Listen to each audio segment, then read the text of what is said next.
Ya, shalom. Shalom semuanya. Selamat pagi. Ya, apa bisa mendengar suara saya dengan jelas? Ya, jelas. Baik. Ya, perkenalkan nama saya Handoyo. Saya dengan 1 istri dan 3 anak dan 2 cucu sekarang ini. Ya, saya mau berbagi firman Tuhan di dalam Amsal 30 ayat yang ke-7. Bisa dengar dengan jelas? Baik, oke. Saya akan bacakan Amsal 30 ayat yang ke-7. Demikian bunyi firman Tuhan. 2 hal aku mohon kepadamu, jangan itu kau tolak sebelum aku mati, yakni jauhkanlah daripadaku kecurangan dan kebohongan. Jangan berikan kepadaku kemiskinan atau kekayaan.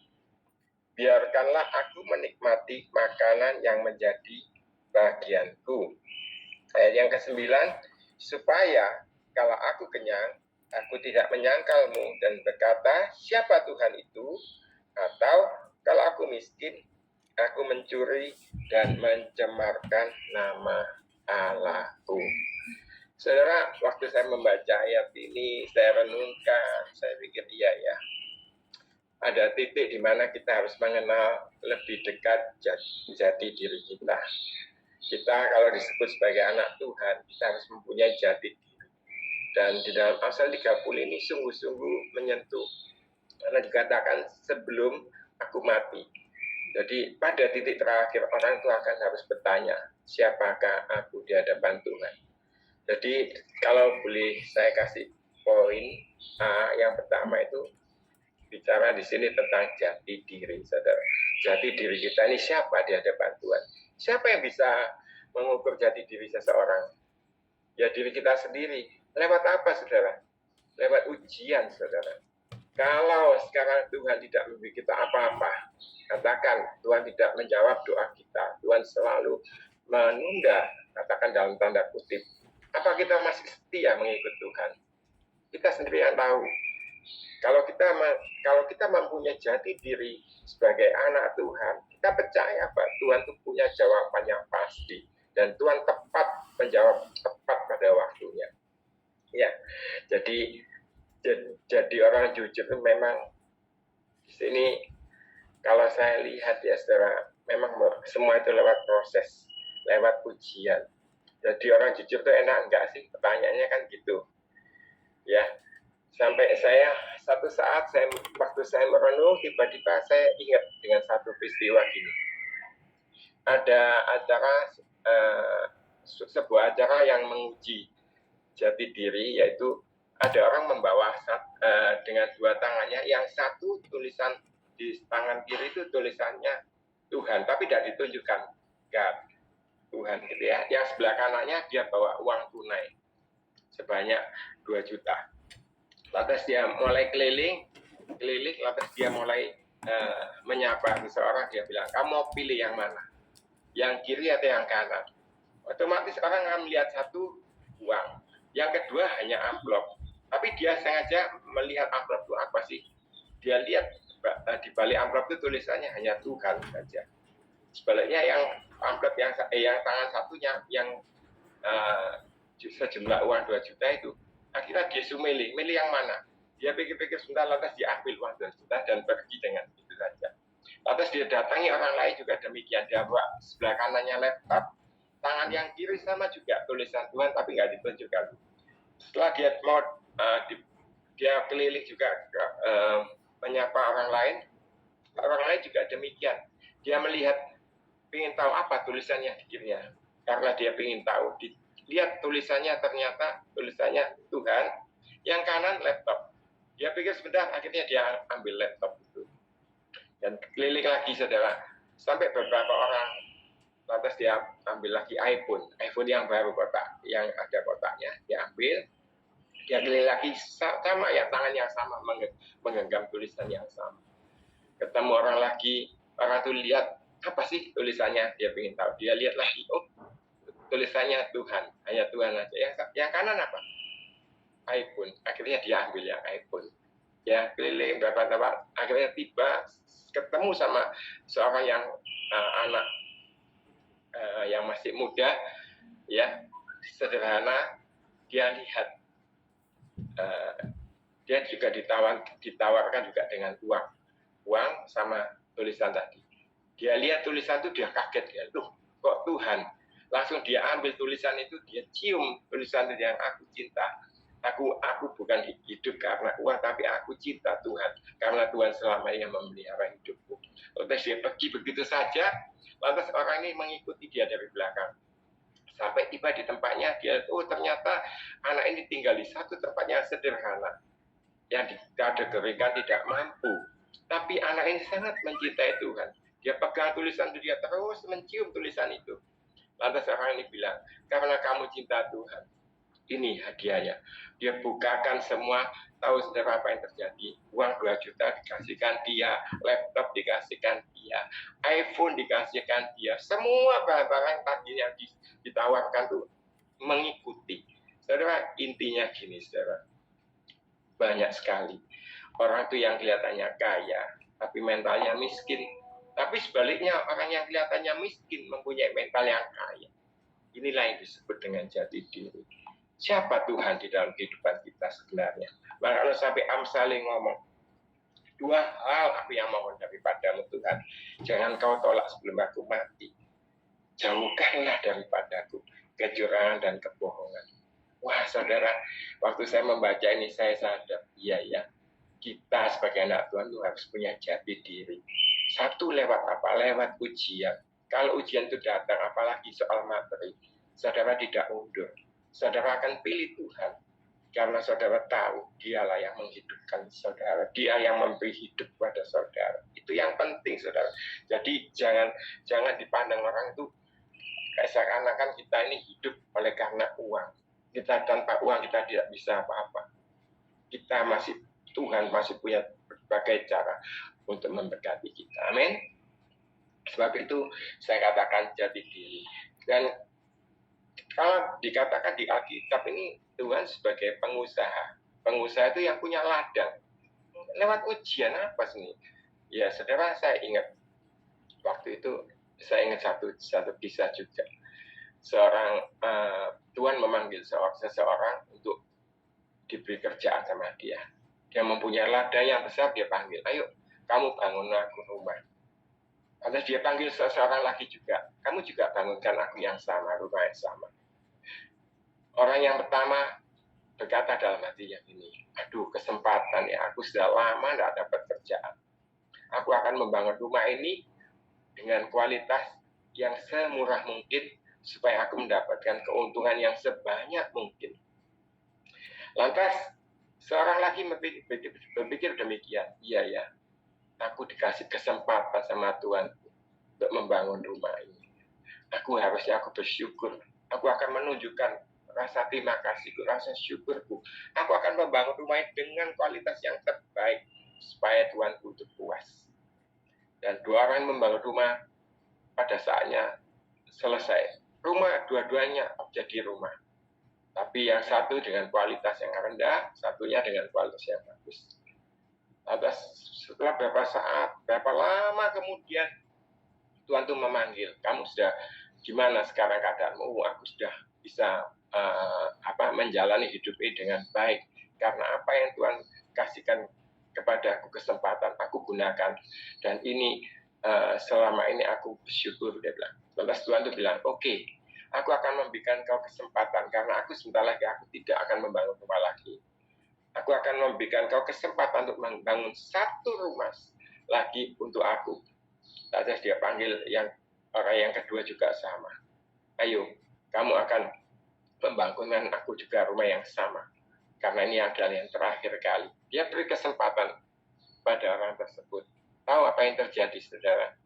Orang yang pertama karena dia punya mental yang sangat-sangat jelek, secara mentalitas itu inginnya untung. Jadi dia pikir gini, aduh sudah terakhir kali aku tidak akan bisa mendapatkan untung lagi ya. Maka dia bikin kualitas rumah yang lebih jelek lagi. Dia bangun yang lebih jelek, keuntungan yang sangat besar dengan kualitas yang sangat rendah. Sementara yang satunya mikir gini, aduh Tuhanku ini sudah memberikan aku kesempatan begitu banyak, dan sampai hari ini aku bisa ada hari ini. itu karena Tuhanku memberikan kesempatan yang baik. Maka apa yang terjadi, saudara? Dia membangun rumah itu, dia pikir aku tidak untung, tidak apa-apa. Karena ini persembahanku yang terakhir. Terus dia bikin rumah itu dengan kuat sekali, semua kualitas yang terbaik dia persembahkan untuk rumah itu. Dan pada saat rumah itu dua-duanya jadi, maka Tuhan itu memanggil, mana rumah yang kau bangunkan untuk aku? Dia minta kuncinya, pas dia lihat rumah itu, dia bilang, baik sekali apa yang kau bangun. Lalu dia mulai mengambil kunci itu, dia serahkan kepada ini, karena aku sudah tidak akan membangun rumah lagi untuk engkau, maka ini aku persembahkan rumah ini kembali untuk engkau. Dia kasihkan kunci itu kepada pemilik yang bangun yang pertama. Demikian juga dipanggil yang kedua, orang yang membangun yang kedua. Dia kasihkan, dia melihat rumah itu, lalu dia kasihkan kunci itu pada dia. Ini kembali kepadamu, karena apa selama ini engkau berikan padaku, ini yang akan aku kembalikan sebagai rasa terima kasih. Wah, yang pertama setelah mendapat kunci itu nangis, saudara. Kenapa? Dia pikir demikian. Kalau aku tahu rumah itu dipersembahkan kembali kepadamu, kalau aku tahu. Sementara yang kedua ngomong gini, aku sungguh bersyukur selama ini ternyata jerih lelahku dalam Tuhan itu tidak sia-sia. Jerih lelahku untuk Tuhanku tidak sama dengan keadaan kita hari ini, saudara. Seakan-akan besok itu sudah hari yang terakhir. Apa yang kita persembahkan? Selain jati diri, kita harus punya hubungan yang baik dengan Tuhan kita. Kita harus menjalin hubungan yang baik. Supaya apa, saudara? Kecurangan dan kebohongan itu kita kikis. Menjadikan saat kita ini mempunyai jati diri yang di hadapan Tuhan yang benar-benar teruji. Saudara, apa yang kita persembahkan pada Tuhan itu akan kembali pada diri kita sendiri. Ya, jadi tidak saya bisa merasakan kalau seseorang itu benar-benar sungguh tulus di hadapan Tuhan, itu akan Tuhan kembalikan pada kita. Saudara, kebohongan itu banyak macam, kecurangan, ya kebohongan itu memang banyak sekali kita temui. Saya beberapa waktu yang lalu, waktu saya ke Penang jalan-jalan, ngantar teman saya juga berobat, waktu diperiksa di sana, tiba-tiba saya pakai kartu telepon yang Malaysia itu, ya, tahu-tahu kok internetnya mati. Saya pikir, ini paling pulsanya habis, ya. Lalu saya datang ke tempat di mana tempat yang jual kartu tersebut, dilayani oleh seorang masih muda, seorang perempuan yang masih muda. Dia lantas saya kasihkan, kenapa ya pulsa saya ini kok tahu-tahu internet saya tiba-tiba mati.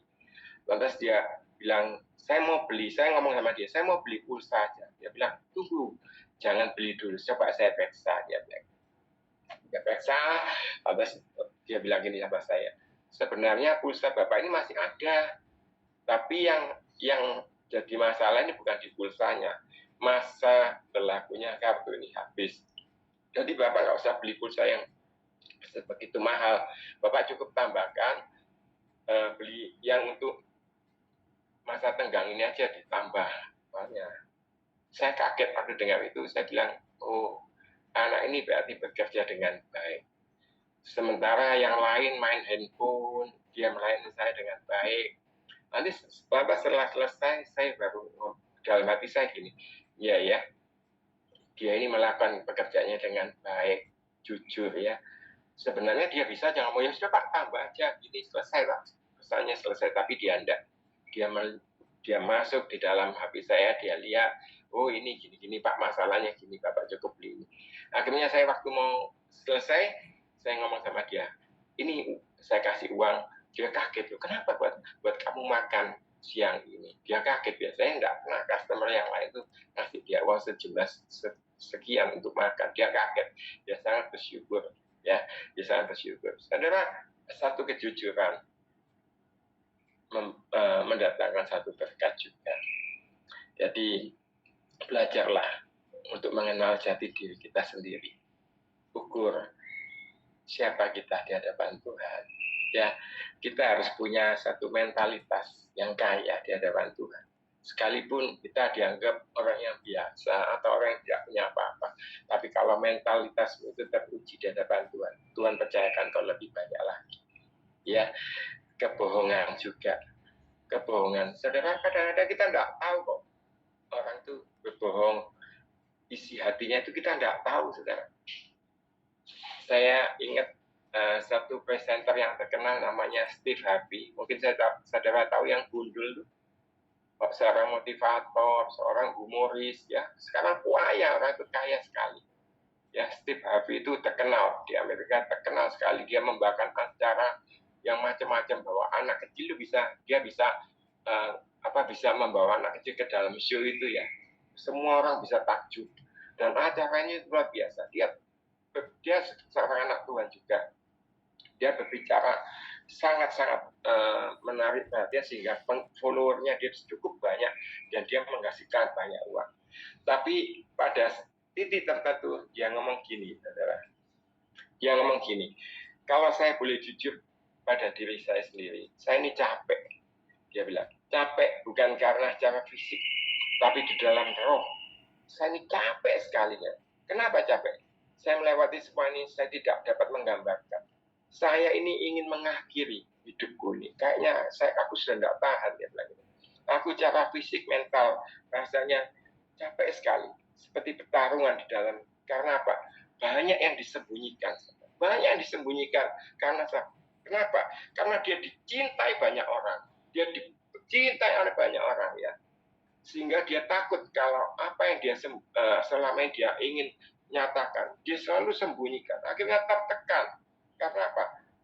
Kalau dia nyatakan itu di publik, orang akan tidak percaya lagi dengan dia. Orang yang diagungkan, orang yang selalu dilulukan, orang yang pinter, ya, orang yang kaya, orang yang bisa bawa suasana, semuanya dia punya, talenta dia punya. Tapi pada titik tertentu dia jenuh. Karena apa? Banyak yang dia sembunyikan. Saudara, bukankah keterbukaan itu awal dari pemulihan?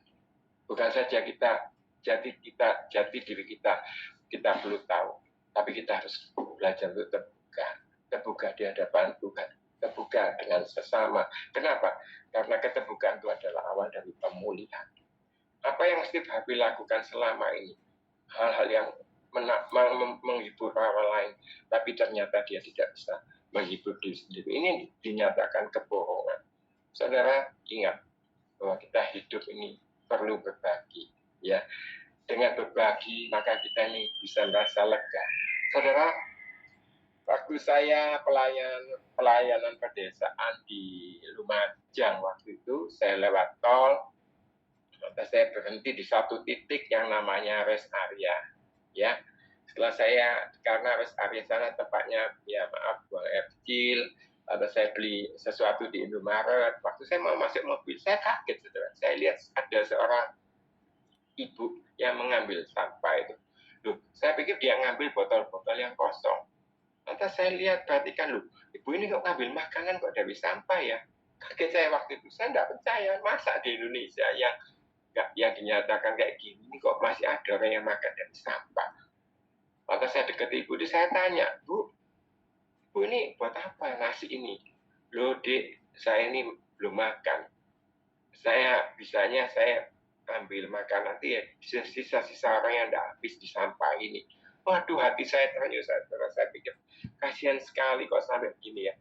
Saya ambil roti saya yang saya bawa, saya ambil aqua yang ada di mobil, saya ambil sejumlah makanan yang lain lagi, saya belikan lagi sebagian, lantas saya tambahkan uang lagi, saya berikan pada ibu. Ibu itu mukanya beda sekali, ya, saudara. Rasanya dia bersyukur sekali.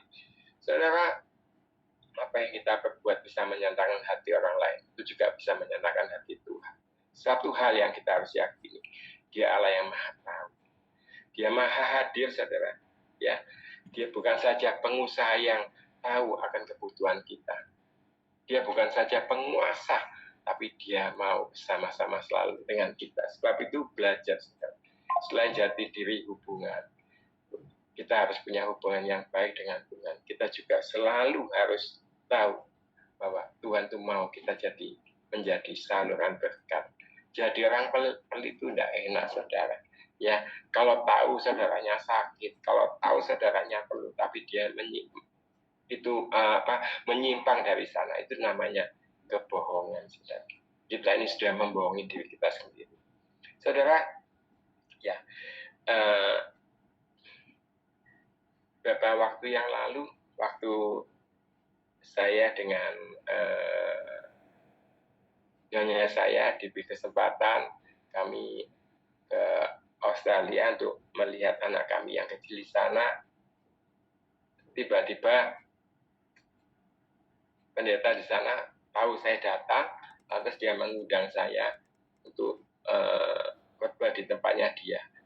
Saya sebetulnya pinginnya di sana itu ya refreshing ya, istilahnya kalau zaman sekarang orang bilang itu healing. Tapi ternyata Tuhan itu bawa saya ke sana itu untuk membagikan firman Tuhan. Dan itu 2 minggu berturut-turut saya dijadwal di sana. Dan saya merasakan sukacita. Kenapa? Karena dari sana saya bisa berbagi. Dari sana saya bisa merasakan betapa yang saya pikir orang di sana itu ibadahnya, termasuk juga apa yang mereka dengar firman Tuhan itu, sampai waktu saya selesai menyampaikan firman Tuhan, yang satu bapak-bapak mendatangi saya ngomong gini, saya kaget saudara, sampai saya gini, aduh Tuhan, terima kasih Pak, selama istri saya mendengar khotbah di tempat ini tidak pernah dia itu rasa terharu, nangis Pak. Waktu Bapak tadi sampaikan firman Tuhan dengan kesaksian yang Bapak bawakan, dia menangis Pak, dia terharu, dia mau ambil bagian.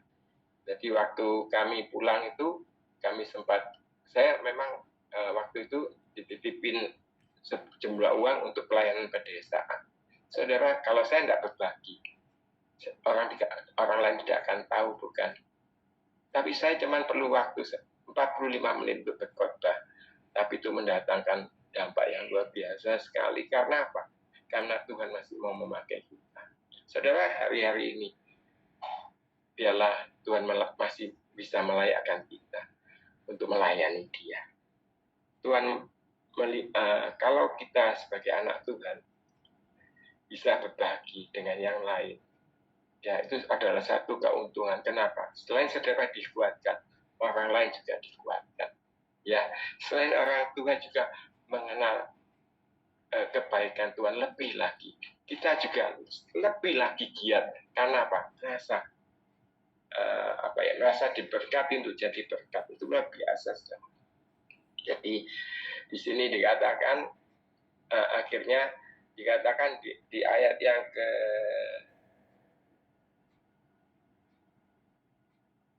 9. Ayat yang ke-8. Jangan berikan kepadaku kemiskinan atau kekayaan. Biarkanlah aku menikmati makanan yang menjadi bagianku, supaya kalau aku kenyang, aku bisa menyiapkanmu. Dan berkata, siapa Tuhan itu? Atau kalau aku miskin, aku mencuri dan mencemarkan nama Allahku. Saudara, saya ini orangnya iseng sih, suka iseng gini. Isengnya gini, ingat ya, saya ingat sekali beberapa waktu yang lalu saya ini ingin makan kupang di Sidoarjo itu, yang Jalan Majapahit itu kupang kesenangan saya. Saya ke sana ngajak teman saya. Ada kan kupang yang di Jalan Majapahit, apa itu di Sidoarjo itu kan terkenal. Saya makan kupang di sana. Lantas sementara saya makan, saya lihat teman saya makan juga. Lantas saya tanya teman saya, kamu mau nggak tambah? Lantas dia pertama bilang enggak. Aku mau tambah, jauh-jauh ke sini aku pengen tambah. Tapi aku nggak pakai lontong. Memang saya makannya nggak pakai lontong, nanti bisa lebih banyak. Lantas dia ikut-ikutan tambah. Lantas dia mengeluarkan uang 100.000, dia bayarkan ke orang yang jual kupang itu. Saya bilang, kamu jangan bayar dulu, uang kita belum makan selesai, kamu bayar uangnya. Lantas uang itu saya ambil, saya masukkan kantong saya, nggak saya bayarkan. Sementara saya makan, saya lihat ada seorang bapak tua yang ngamen dia. Yang ngamen, saya lihat, kasihan ya, sudah tua gini kok masih cari uang dengan ngamen. Lalu saya deketi bapak itu, uang yang tadi yang 100.000 yang seharusnya dibayarkan untuk kupang tadi itu, Saya ambil saudara uang itu, saya kasihkan kepada orang yang ngamen tadi itu. Dan teman saya nggak tahu waktu itu. Lalu saya ngomong sama bapak itu, Pak, ini Pak ada berkat buat bapak. Tapi yang ngasih itu loh Pak, orangnya teman saya, tunjuk teman saya yang duduk di sana makan. Lantas dia bapak itu sampai terima uang tuh kaget, dia bilang, wih Pak, terima kasih. Lantas dia pandang teman saya, dia sapa teman saya, Pak, matur suwun gitu. Lantas teman saya kan bingung, kenapa Pak di matur suwun nih? Lantas saya bilang, itu loh, duitmu tadi 1.000 tak sumbangkan ke situ. Kamu itu duit GBR-ku apa dikasihkan? Kok dikasihkan orang ngamen? Saya bilang, enggak apa-apa, kamu berbuat baik, orang akan mengingat kamu. Kamu tidak berbuat apa-apa, orang tidak akan mengingat kamu. Uang cuma 1.000, bagi dia besar dan bagi kamu kecil. Lantas saya kasihkan dia, lantas kupangnya sengaja saya bayar akhirnya. Dari sana saya melihat, saudara, iya, ternyata tidak semua orang itu murah hati. Kadang-kadang soal uang parkir aja bisa masih hitungan, ya kan? Uang parkir 5.000, 4.000 aja masih perhitungan. 5.000 masih dikurangi, mau 2.000, 3.000. Sudah kasih 5.000 selesai. Saudara, kadang-kadang perbuatan kita itu membuat orang senang. Hati kita juga senang. Tuhan juga disenangkan. Saudara, kekayaan dan kemiskinan itu bukan ukuran. Ya, kalau kita kembali pada Tuhan, Tuhan tidak melihat status kita. Kamu itu kaya, kamu itu miskin. Tuhan melihat hati kita. Tuhan melihat hati kita, bukan harta kita. Kalau kita kembali pada Tuhan, apa yang kita bawa, harta kita tidak bisa. Hati kita yang Tuhan. Banyak sekarang saya lihat tuh orang ribut karena warisan. Coba kalau sekarang yang ditinggalkan utang, siapa yang mau nanggung utang tersebut? Tidak ada, saudara. Tapi kalau orang meninggalkan harta, makanya saya selalu, kalau kita meninggal, jangan tinggalkan harta warisan. Tinggalkan kebaikan, tinggalkan kebajikan, tinggalkan teladan, nilai-nilai kehidupan yang kita tinggalkan. Tinggalkan harta jadi masalah, saudara. Jadi rebutan warisan. Ya, jadi kita harus bijaksana. Dalam hari-hari terakhir ini biarlah dikatakan di dalam Ibrani 13 ayat 5 gini. Janganlah kamu menjadi hamba uang dan cukupkanlah dirimu dengan apa yang ada padamu. Karena Allah telah berfirman, aku sekali-kali tidak akan membiarkan engkau dan aku sekali-kali tidak akan meninggalkan engkau. Wah, luar biasa, saudara. Ibrani 13 ayat 5 mendidik kita supaya kita tidak pelit. Karena semua itu, katakan sementara. Katakan sementara. Tidak ada yang abadi. Semua itu hanya sementara. Jadi hidup ini harus berani berkata, cukup. Apa yang menjadi bagianku Tuhan? Cukup itu. Itu yang menjadi bagianku, itu yang aku ambil. Jangan mengambil bagian orang lain. Dikatakan di sini, biarkanlah aku menikmati makanan yang menjadi bagianku. Bagianmu apa? Bagianku apa? Nah itu, saudara, kita harus tahu bagian kita. Harus tahu, kita harus